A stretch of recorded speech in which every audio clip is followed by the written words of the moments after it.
Arkadaşlar merhaba, hoş geldiniz. Gördüğünüz gibi şu anda masa başındayım. Zira kendi mesleğime yakın bir işle uğraşacağız bugün.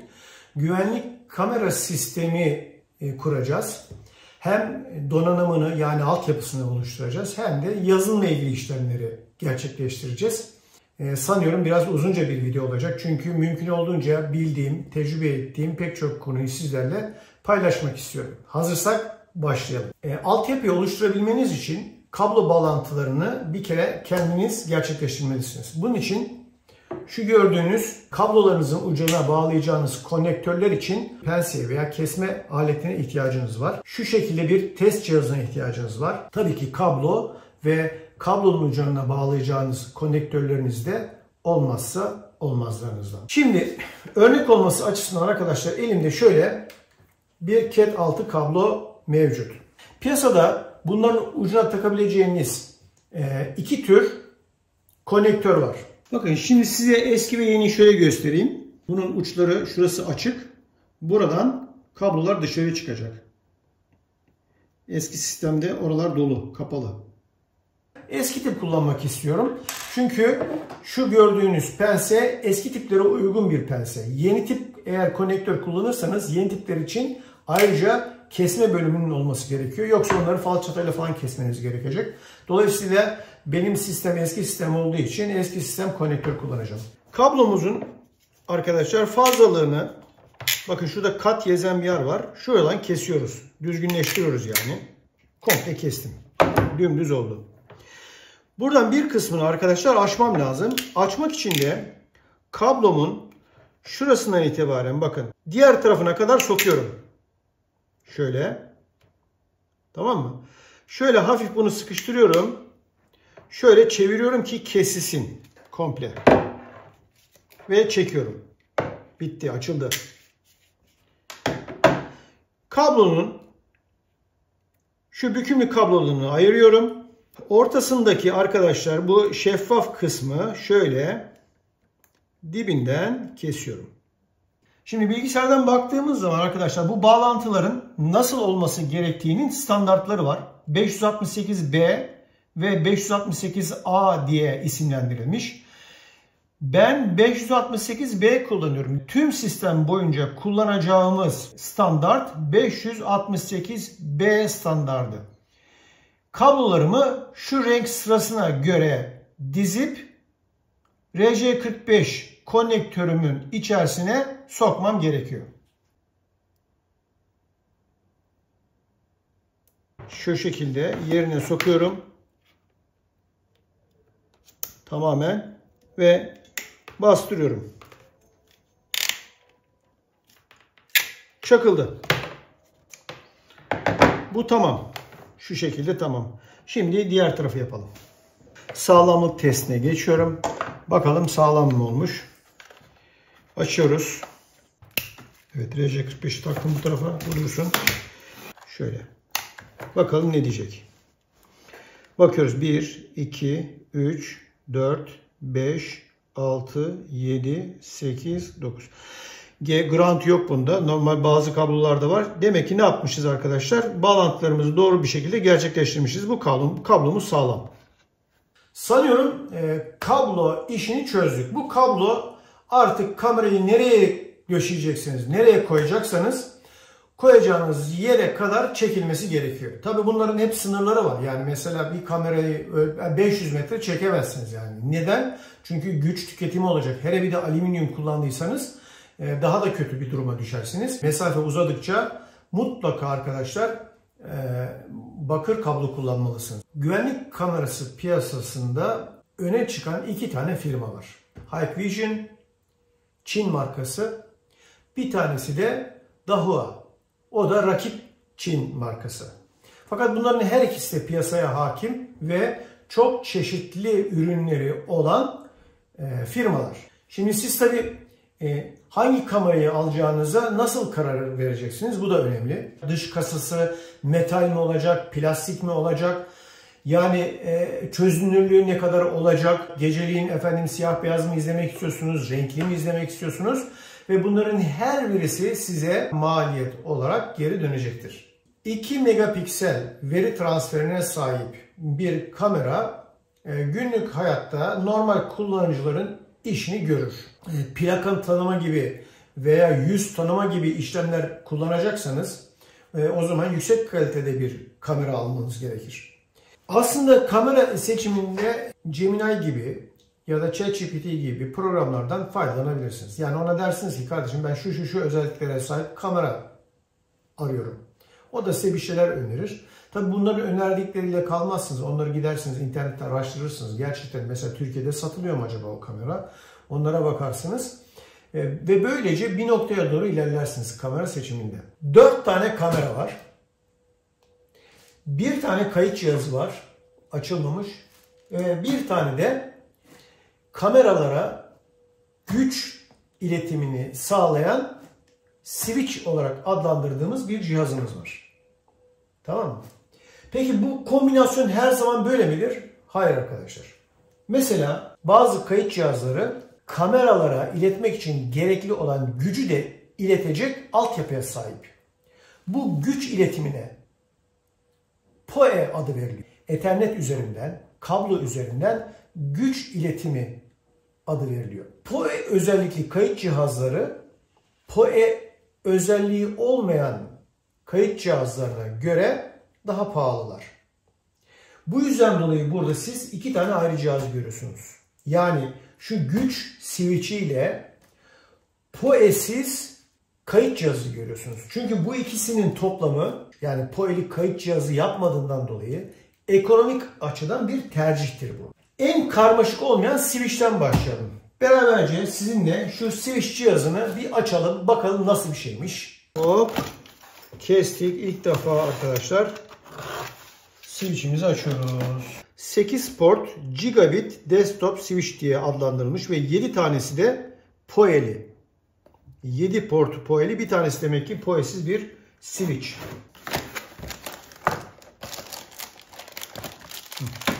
Bunun bir de adaptör olması lazım. Şöyle.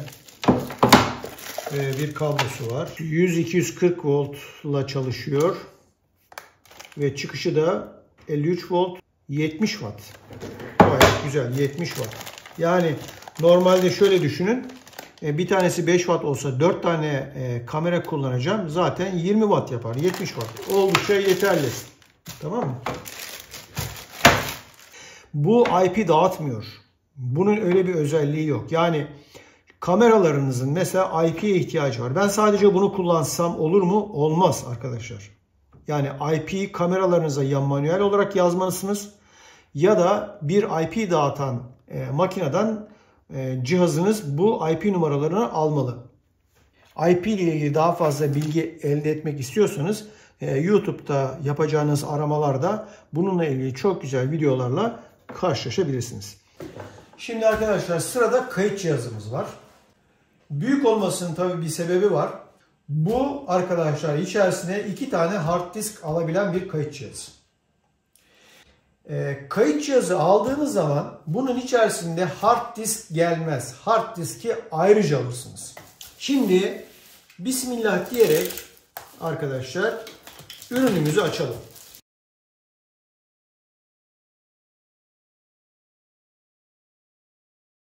Bir bağlantı kablosu. İçerisinde çok güzel bir tane kablolu mouse bunu kullanmak için. Güç kaynağı, içerisindeki kullanılacak hard diskin güç bağlantısı ve hard disk için gerekli olan SATA bağlantı. Şöyle bunu da getirdim koydum. Evet. Aldığım ürünün ön görünüşü şu şekilde arkadaşlar. Şöyle. Arkası da böyle. Hard diskin nasıl takılacağını göstereyim ben size. Bunun hem şöyle arkasında hem de yanlarında vidalar var. Onları şöyle çevirmek suretiyle açacağız. Hop.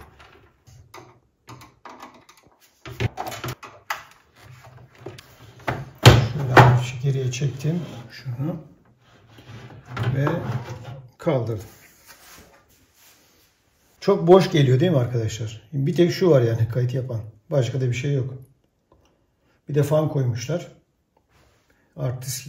Şuralar hard disk yerleri sadece. Bu Seagate'in Barracuda hard diski. Yani bu aslında PC için kullanılan bir hard disk. Fakat elimde olduğu için ben şimdilik bunu kullanacağım. Bunlar normalde NVR cihazlar için tasarlanmış hard diskler değil. Aynı Seagate'in Skyhawk, yanlış hatırlamıyorsam Skyhawk serisi var. O seriden almalısınız. Şu bağlantıları iç tarafta olacak şekilde arkadaşlar şöyle koyuyorsunuz bunu. Evet, tam denk geldi. Bunu şuraya takıyorum. Tamam. Dördünü de yerleştirdik. Evet. Bu zaten ters bağlanmaz. Tak. Buraya geçti. Bunu bu tarafa alıyorum. Bakın. Şu şekilde. Biri bu tarafa, biri bu tarafa bakacak. Ama aslında şöyle olsa daha iyi olacak gibi. Şu kısım, şurası güç. Şurası da datanın olacağı yer. Bunu buraya takıyorum. Tamam. Gücünü verdik. Veri kablosunu bağlayacağız. Bunlardan bir tanesini kullanıyorum. Bunu buraya takıyorum.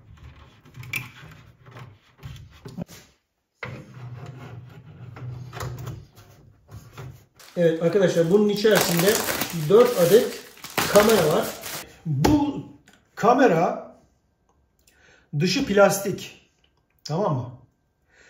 Yani ben ekonomikliği de düşünerek böyle bir şey aldım. Bunun aynı serinin dışı metal olanları da var. Açalım bakalım. Arkadaşlar şöyle. Neler var içerisinde bir görelim. Evet, burada nereleri deleceğimizi gösteren bir kılavuz var. Şöyle aletimizi çıkartalım. Hop. İçerisinde biberleri falan verdim. Bu ürün şöyle el kadar bir şey. Güzel. Tabii bunun burada yazılanların pek çok özellikleri var, anlamları var. Bu serinin de farklı farklı modelleri var. Temel olarak gece renkli çekim yapabilen bir özelliğe sahip. Tabii pek çok kamera renkli çekim yapabiliyor. İnfraredin yetmediği zamanlarda ayrıca ışık kaynağıyla ortamı aydınlatarak renkli çekim yapmaya imkan tanıyor. Şimdi hem network kayıt cihazına hem de switch cihazına elektrikleri bağladım. Yani bunların güçlerini verdim. Bu arkadaşlar bizim internet çıkışımızın olduğu modem. Tamam mı? Modem ile arkadaşlar switch arasındaki bağlantıda PoE olmasına gerek yok. Sadece veri transferi yapacağız. Dolayısıyla burada 8. port PoE'siz port. Bu yüzden ne yapıyorum? Şuradaki modemin sarı olan herhangi bir portundan switch'e geliyorum. Switch'i bağladım. Tak. Burada yanıp sönmesi bir veri akışında olduğunu gösteriyor. Artık bizim modemimiz switch'imize bağlı. NVR cihazıma bağlıyorum bir tanesini. Tak, geçti. Diğerini de buradaki switch'imizin bir tane portuna bağlıyorum. Şimdi 2 portumuz gitti. Bunlar enerjilerini almıştı. Bu cihazı nasıl açıyoruz arkadaşlar? Şurada power düğmesi var. Bunu açıyorum. Tamam mı?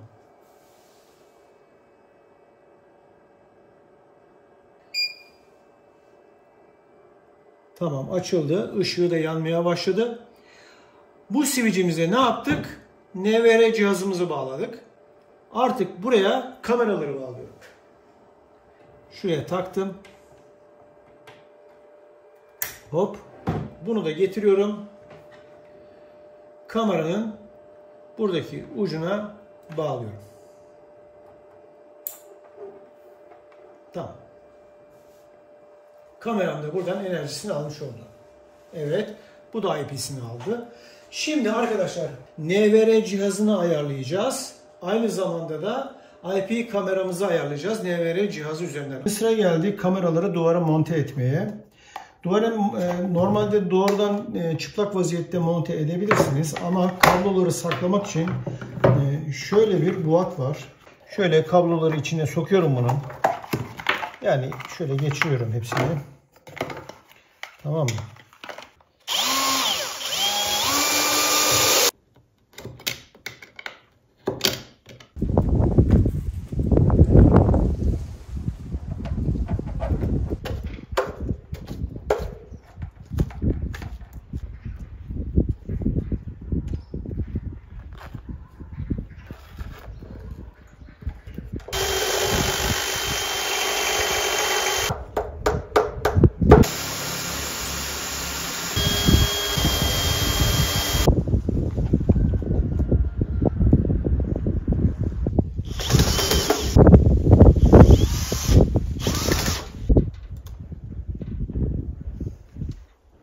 Bir tane şu köşede var. Bakın şu. Tamam mı? Buraya doğru bakıyor. Bir tane şuraya koydum. Bu iki tarafa birden bakacak. Öyle hesaplıyorum. Bilmiyorum tabii. Hem şöyle şu tarafa hem bu tarafa bakacak. Daha bak merdiveni almadım oradan. Bir tane oraya koydum. Şu köşeye. Bu tarafa doğru bakıyor. Bir de söylemeyi unuttum. Bunun arka tarafında da var bir tane yani. Şunun arka tarafında da var böyle, o tarafa bak. Kameranın yerlerini ben kendim kabaca tespit ettim. Ancak bununla ilgili yazılımlar mevcut. Ben videonun açıklamalar kısmında bu yazılımların linkini vereceğim. Dileyen arkadaşlar yani onlara bir bakabilirler. Güzel programlar hazırlamışlar. Belki işinize yarayabilir. Evet, burası bizim çatı arası arkadaşlar. Şöyle cihazları çatıya koydum. Fakat henüz aktif edilmediler. Şimdi sıra geldi yazılımla uğraşmaya arkadaşlar. Hem NVR cihazımızı hem de kameralarımızı ayarlayacağız. İhtiyacınız olan tek şey bilgisayar ve NVR cihazlarının aynı kablosuz ağ üzerinde olması. Yani bunu sağladığınız zaman cihazlarınıza bilgisayardan ulaşabilirsiniz. Hikvision markasının yerel ağda IP cihazlarına ulaşılabilmesini sağlayan Windows için hazırlamış olduğu bir yazılımı var. SADP yani SADP diye isimlendiriliyor. Açıklamalar kısmında bu programın linkini vereceğim. SADP programı çalıştırıyorum. Gördüğünüz gibi arkadaşlar bütün makinalarım benim karşımda ve inaktif olarak duruyor. Dikkat ederseniz şu 1, 2, 3, 4 tanesinin kamera olduğu belli yani isimlerinden. 768 bu da bizim NVR cihazımız. Kameralar NVR cihazı üzerinden de ayarlanabilir. Şimdi tıklıyorum arkadaşlar şuraya. Bana diyor ki şifre tanımlaması yapmanız gerekiyor. İlk girdiğimiz arkadaşlar admin password yani NVR cihazına girmek için kullanılan şifre. Bu channel password dediği de aşağıdaki IP kameralara otomatik olarak bağlanarak oradan veri akışını yani görüntü akışını almak için kullanılan şifre. Activate dedim. Bu yani şifreyi unuttuğunuz zaman hatırlamak için kullanılacak bir metot. Export etsin bana. Şu notların içerisine de klasörün içerisine yerleştirsin. Confirm diyorum. Bu cihaza nasıl erişeceğim? Confirm diyorum. Artık aktif hale geldi. Şimdi bu NVR cihazına bağlantı kuracağım. Chrome'u açıyorum. Neydi IP'miz? 192 168 0 192. Kullanıcı adı admin. Şifresini de yazıyorum.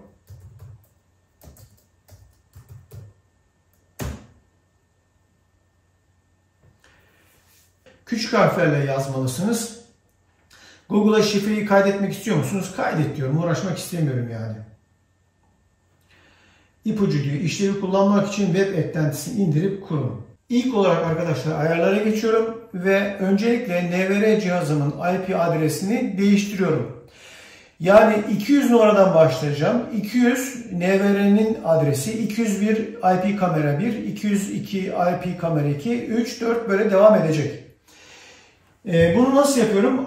Giriyorum. Buradan bakın DHCP etkin, yani bu otomatik IP adresi alması anlamına geliyor. Bunu devre dışı bırakıyorum.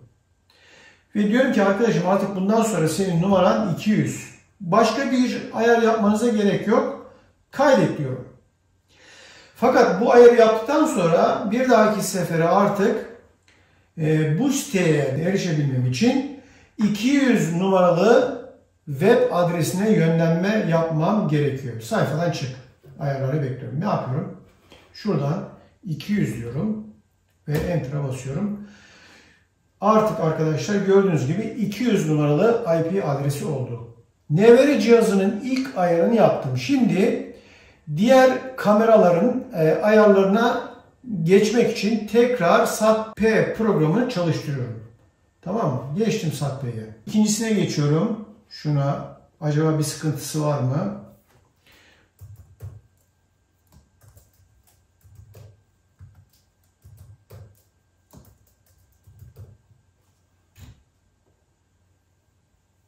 Evet. İkincisi aktif hale geldi. Burada güvenlik sorularına cevapları veriyorum.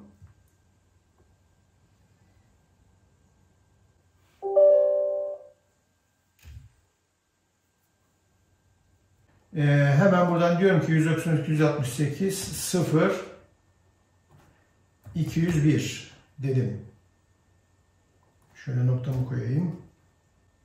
Şu gateway'inde 0 diyorum. Modify. Şifreyi soruyor.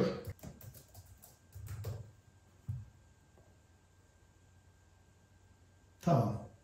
192.168 201 kontrol ediyorum hemen. 201, 202, 203 hepsine bakacağız. Buralar arkadaşlar kameraların arayüzleri. Kameranın üzerine kurulu mikrofonunu kaydetmek istiyor, aktif hale getirmek istiyor musunuz diyor. Evet.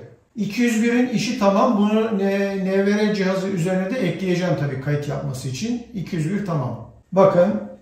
Evet. 1, 2, 3 ve 4. Gördüğünüz gibi kameralarımız artık çalışıyor. Misafirlerimiz de var. Sıra geldi bunların NVR cihazına tanıtmaya. Ayarlar diyorum.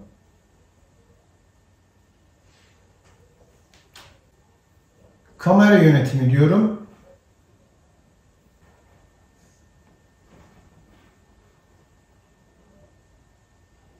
Şunu sil diyeyim. Hızlı ekleme diyelim. Ne diyecek? Evet, hızlı eklemeye geldiğim zaman bakın diğer kameraların hepsi buraya geldi. Tamam mı? Şuradan hepsini işaretliyorum. Tamam diyorum. Evet, hepsi çevrim içi gözüküyor. Canlı izlemeye geçiyorum. Kameraların hepsini kamera 010101 diye gözüküyor. Öncelikle arkadaşlar bunların bir isimlerini değiştirelim. Yani siz istediğiniz gibi bunlara isim verebilirsiniz. Yani ön bahçe, arka bahçe falan fıstık diye böyle şeyler söyleyebilirsiniz. Ben ama sadece 0, 1, 2, 3, 4 diye değiştirmek istiyorum. Bu yüzden ayarlara geçiyorum. Bakın ayarlarda resim boyutu yazan yere tıklıyorum. Burada OSD ayarları diye bir yer var bakın. Kamera 01 seçili. Şunu 2 yapıyorum. Şöyle kaydet diyorum. Şunu 3 yapıyorum.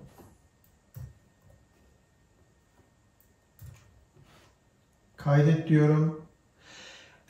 Her defasında kaydet dememe gerek var mı bilmiyorum ama yani onu zamanla ben de öğreneceğim. Bilmiyorum yani. Şuna da 4 diyorum. Kaydet diyorum. Belki yani burada ayarları yapıp hepsine kaydet deyince kaydet çıkacaktır. Yani emin değilim yani. Şimdi bu ayarları yaptık. Tekrar canlı izlemeye geliyorum.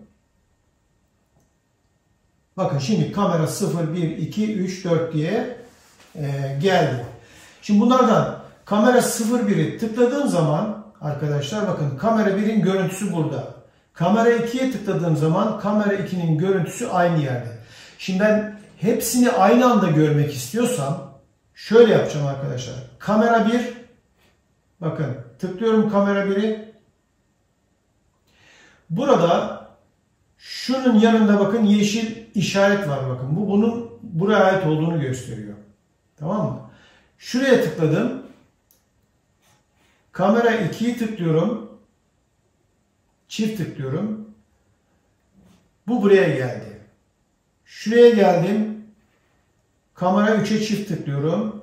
Bu buraya geldi. Şuraya geldim. Kamera 4'e çift tıklıyorum. Buraya geldi. Böylece 4 kamerayı da aynı anda görebileceğim ekran bu şekilde oldu. Hard diske kayıt işleminin de nasıl yapılacağını göstereyim ve bitireyim. Çünkü oldukça uzun bir video olacak. Ayarlara geliyorum.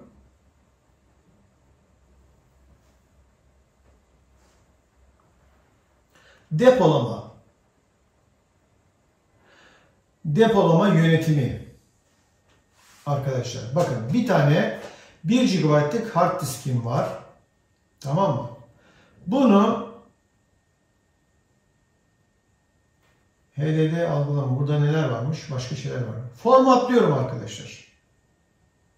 Silsin. Ve bakın zaten burada da durumu olarak başlatılamadı diyor. Evet, şifremizi de girelim. Formatlanıyor. Bakalım ne kadar süre alacak.